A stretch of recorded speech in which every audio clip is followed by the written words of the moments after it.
సువాసిని పూజ అంటే ఎవరు సువాసినిత్వాన్ని పొంది ఉన్నారో అటువంటి వారినే పరదేవతగా భావన చేసి పూజ చేయడం. సువాసిని అంటే పసుపు కుంకాలు కలిగి ఉన్నటువంటి స్త్రీ. అలా మెడలో మంగళసూత్రాన్ని పొంది ఉండడానికి ప్రధానమైనటువంటి అనుగ్రహము అమ్మవారిది. సర్వమంగళాస్వరూపిణి అయినటువంటి అమ్మవారి అనుగ్రహం ఎవరి యందు ప్రసరిస్తుందో వారు సువాసినిత్వాన్ని పొంది ఉంటారు అని.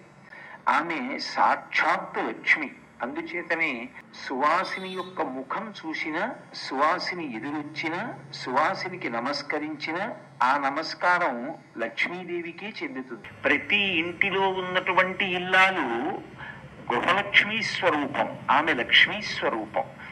అటువంటి మంగళస్వరూపంగా ఒక స్త్రీ నిలబడడానికి హేతువు పరదేవత యొక్క అపారమైనటువంటి కృపా విశేషం. ఆ కృపా విశేషం ఎవరికి ఉంటుందో అటువంటి వారు చేతులకు గాజులతో, పాదములకు మట్టెలతో, ఆపట ప్రారంభ స్థానంలో బొట్టుతో, లలాటమునందు కుంకుమతో, సిగలో పువ్వులతో, వాళ్ళు మంగళసూత్రంతో, నల్లపూసలతో ఏవి ఐదోతనానికి సంబంధించినటువంటి చిహ్నములుగా కీర్తింపబడ్డాయో అటువంటి చిహ్నములతో ప్రకాశిస్తూ ఉంటారు అని.